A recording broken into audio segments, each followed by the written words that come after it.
এই মহুয়া তলায় ভরি সন্ধ্যা বেলায়, এই মহুয়া তলায় ভরি সন্ধ্যা বেলায়, আয় তোর সনে দুটো কথা কই, আয় তোর সনে দুটো কথা কই,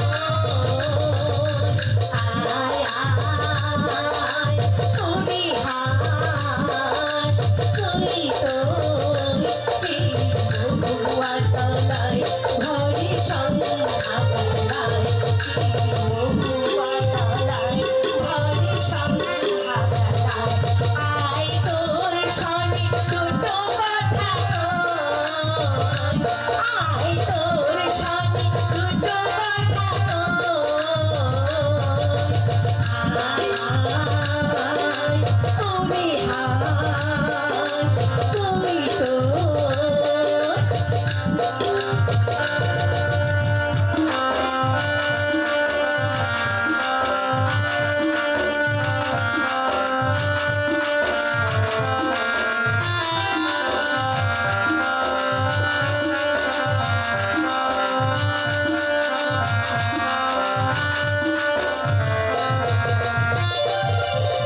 মনির নদীতে এলো ফুল ভাঙা ঢেউ, সনের পাখি পেয়ে এলো না তো কেউ।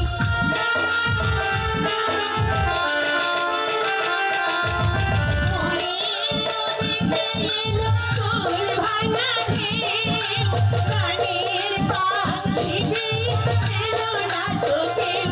তুই পাখি না মেলে তারে আমি না বলি, তুই পাখি না মেলে তারে আই না বলি, তারি চোখে আয় আয় তুমি হাস তুই এই মহুয়া তলায় ভরি সন্ধ্যা বেলায়, এই মহুয়া তলায় ভরি সন্ধ্যা বেলায়, আয় তোর সনে দুটো কথা কই, আয় তোর সনে দুটো কথা কই, আয় আয় তুমি হাস তুই তো আয় আয় তুমি হাস তুই তো আয় আয় তুই তো আয় আয়। ও মা, লোকটা এখনো ছিপে বসে আছে, হাসটা ওই দিক দিয়ে যাচ্ছে। দাদা ডালা মেরে আস্তে মাথায় ছেড়ে দেবো।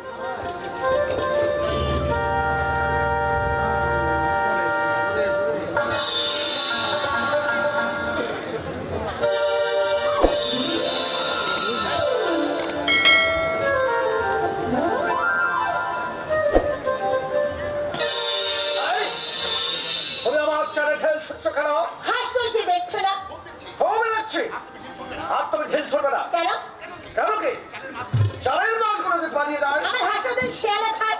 হাঁসের মাছ এক কথা কেন? একটা বড় মাছের দাম কত? একটা ছোট হাঁসকে এমনি দেয় না মশাই।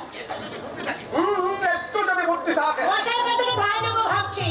কি বলছো? বলছি এই গায়ের মধ্যে একটি মাত্র পুকুর, এই পদ্ম দেখে তুমলা মেয়েরা এই দিক দিয়ে চান করে জল ভরে, আপনি সে দুপুর থেকে ছিপড়ে বসে আছেন কোন আক্কেলে মশাই? তাতে হয়েছে কি? না হয়েছে আর কি, চোখে যখন অন্ধ নন তখন চক্ষু লজ্জা বলে একটা জিনিস থাকা দরকার। বুঝেছি বুঝেছি, ওই সেই দুপুর থেকে আমার দিকে যে আছো। আপনার সস্তা চোখ আমার না মশাই। শুনুন, আর কোনোদিন এখানে ছিপে আসবেন না। আসবো না? জানো এই পুকুরটা কার? রাজা আমি রাজা। কর্মচারী বলে মাথা কিনে রাখেননি মশাই। ছিপরা সকলে পুকুরটা উঠিয়ে নিয়ে গিয়ে রাজবাড়িতে বসে যাতে খুশি ছিপ ফেলবেন, আমরা দেখতেও যাবো না। কেন এখানে ফেললে কি করবে? রাজার কাছে নালিশ করবো। তোমার মতো মেয়ের কথা রাজার কান দিয়ে ঠিক ঢুকবে, আরো কান দিয়ে বেরিয়ে যাবে, গ্রাহ্যই করবে না। না করে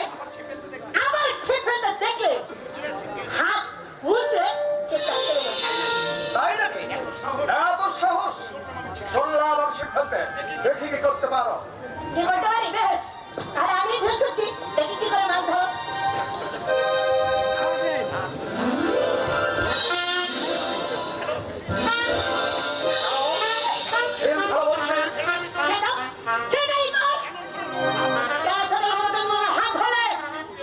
ছিপটা টেনে ধরো জোরদার।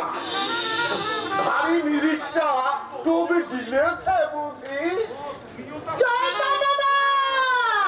ও, তুমি তাহলে এরই মধ্যে এটার অর্থ কি? সামান্য একজন রাজ কর্মচারী আমার হাত ধরে কোন সাহসে? শুধু হাতই ধরেছে, পায়ে ধরে নে বুঝি। রহস্যের কথা নয় চৈতন্যদা। মোটেই নয়, মোটেই নয়। না বুঝে। কোন কাজটা বুঝে করে তোমাদের এই রাজ কর্মচারী দল? কি ভেবেছেরা? আজ এখানে অন্য কেউ থাকতো তাহলে কি কাণ্ড হতো বলো তো? আমার অন্যায় হয়েছে, আমাকে ক্ষমা করো। দিদিকে এবার পায়ে ধরিয়ে নে। আর পা ধরে কাজ নেই চৈতন্যদা। তুমি একে মানা করে দাও, ভবিষ্যতে যেন কোনোদিন আর এমন কাজ না করে। এই মেয়েটিকে বলো তো, তোরা সম্ভ্রান্ত ঘরে নিশ্চয়ই। ও, তাহলে সম্ভ্রান্ত ঘরের মেয়ে নয়, এমন মেয়েরা বুঝি তোমাদের খেলার সামগ্রী? ছোট লোক, এটা কথা না। আরে চুপ কর না দিদি, চুপ কর না। এই ছোকরা চৌকিদার নলে আমার মোটা বুদ্ধি হয়। তুমি এক কাজ করো চৈতন্যদা, রাজাকে বলে ওকে একটা ছাগল কিনে দিও। আমি ছাগল চড়াবে, আর সেই হবে তোমার উপযুক্ত কাজ। আরে চুপ কর। ওনার ভয়ে চোখ কেটলো মানে। মেয়েটাকে কি শাস্তি দেওয়া যায় বলো তো? শাস্তি শাস্তি ওই হাতে পায়ে দড়ি বেঁধে টানতে টানতে রাজবাড়িতে। আরে রাগ করছিস কেন দিদি ভাই? জানিস এই সোমটাকে কে মহাপুরুষ? বলবো বলে ওর হবু বল রাজার ছোট ছেলে হেমন্তকে। ছি, ছি, ছি, ছি, ছি, ছি। কি কাণ্ডই না করে ফেললাম।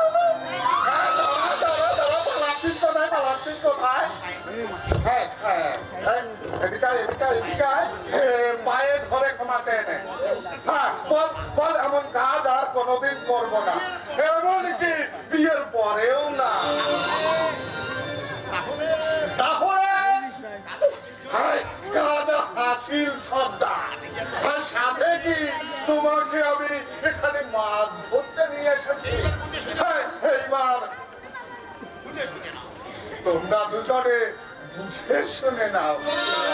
চললাম আমি রাতে বাড়িতে গিয়ে বলবো, মহারাজ আমি চৈতন্য দাস কাজ হাসিল করে ফেলেছে, আপনি বাজি দেখে দিন ঠিক করে ফেলেন।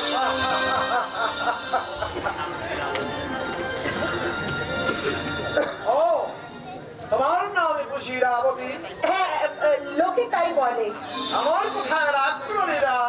এই ছোট্টবেলায় তোমাকে দেখেছিলাম, আমি এতদিন মামার বাড়িতে ছিলাম। সত্যি না জেনে তোমার সঙ্গে আমি দুর্ব্যবহার করেছি, কিছু মনে করে না। হাস এতক্ষণে উঠলো। ওই আমার কথা উত্তর দাও। ও বুঝেছি, রাগ করেছ। আচ্ছা ঠিক আছে, লাশা মহল থেকে ফিরে আসি, তারপর দেখবো। কথা বলো দিদা।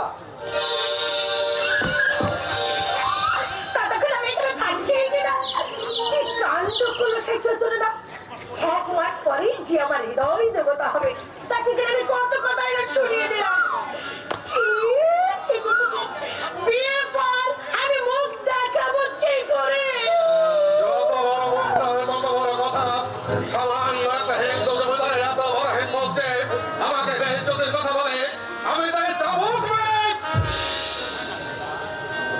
সুবহানাল্লাহ, আসমানের হুরি।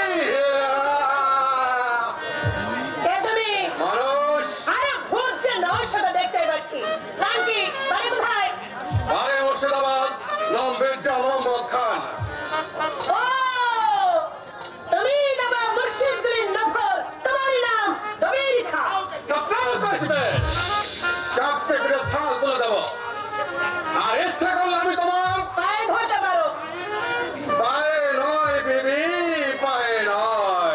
পায়ে নয়।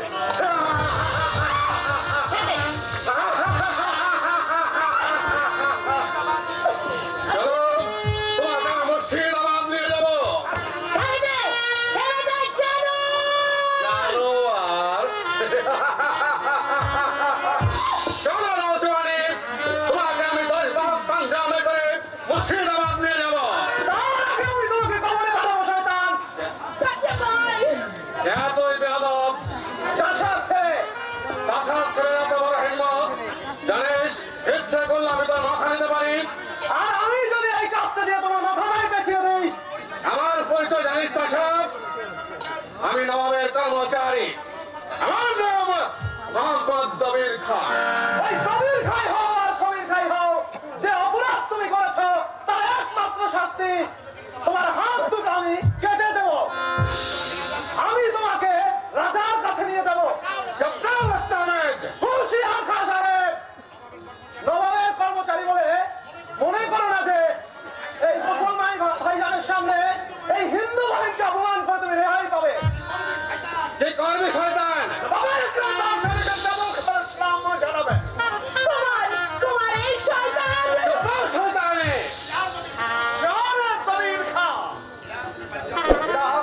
তুমি বাড়ি যাও তো, আমি দেখে যাই এই নবাবের কর্মচারী ঘরে কটা মাথা আছে। না কুমার, না না, জেনে খান সাহেব অপরাধ করেছে, তুমি তাকে ক্ষমা করে দাও। এই তো তোমাদের দোষ বহিন, এত বড় একটা বেয়াদবকে হাসি মুখে ক্ষমা করতে পারলে। যাও মেয়ে যাও, খুব বেঁচে গেলে। দেখাই আজ আমি চললাম, তবে আবার আমি আসবো এই সমুদ্রগড়, সেদিন আর খালি হাতে ফিরবো না। কি করবে? আমি সমুদ্রগড়কে এক রাতে আমি তোমার রাস্তায় পরিণত করবো, আর এই সংসার ধরতটাকে মুর্শিদাবাদ নিয়ে গিয়ে বাতিল করে রাখবো। ইয়াদ রেখো, আমার নাম মির্জা মোহাম্মদ খানে খান দবির খান।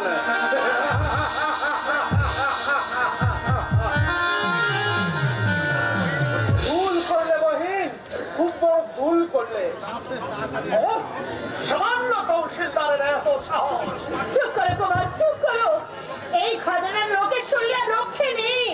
জানোই না মুসলমানের হাত ধরেছে বলে তোমার মান গেছে। শুধু মান নয় গেছে যাক, শুধু মান নয় গেছে যাক, কিন্তু কাঠের বাটি একটু আঘাতে হয়েছে মাটি, কিন্তু কাঠের বাটি একটু আঘাতে হয়েছে মাটি। খাঁটি সোনা হয় এমনি মজা, খাঁটি সোনা হয় এমনি মজা, শুনে হবে শীতের পাত। মান নয় গেছে যাক, শুধু মান নয় গেছে যাক, মান নয় গেছে যাক, শুধু মান নয় গেছে যাক। কি বলছে আগন্তক? মাসালা মানে হাত ধরেছে বলে আমার জাতে যাবে। আরে যাবে কি, যা তো গেছে। আগন্তক চমকে উঠলে ঠিক তোমার মতো হয়েছিল। আমার এক ফোনে এক মুসলমান যুবক তার আজব ধরে টেনেছিল, ব্যাস অগ্নি সমাজের প্রতি চলে উঠলো আগুন। সবাই এক বাক্যে ঘোষণা করলে কালিদাসের মন পতিতা। আমাকেও তারা রেহাই দেয়নি, আমি হলাম পতিত। কালিদাস কালিসে প্রতিবাদ করেছিলাম, ফলে কি হয়েছিল জানো? সবই পুরে হয়ে গেল ছাই, সবই পুরে হয়ে গেল ছাই। চাহিয়া দেখিনু মাধবীলতায়, চাহিয়া দেখিনু মাধবীলতায়, আর ফুল ফোটে নাই, সবই পুরে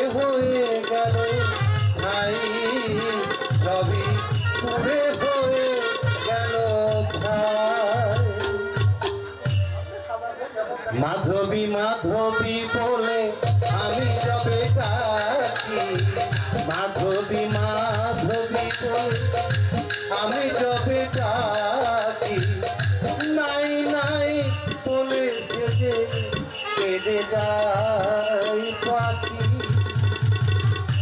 আকুলি বিকুলি অন্তর মোর, আকুলি বিকুলি অন্তর মোর, তার কাছে যেতে চাই। ছবি পুড়ে হয়ে গেল ভাই, ছবি পুড়ে হয়ে গেল ভাই, ছবি পুড়ে হয়ে গেল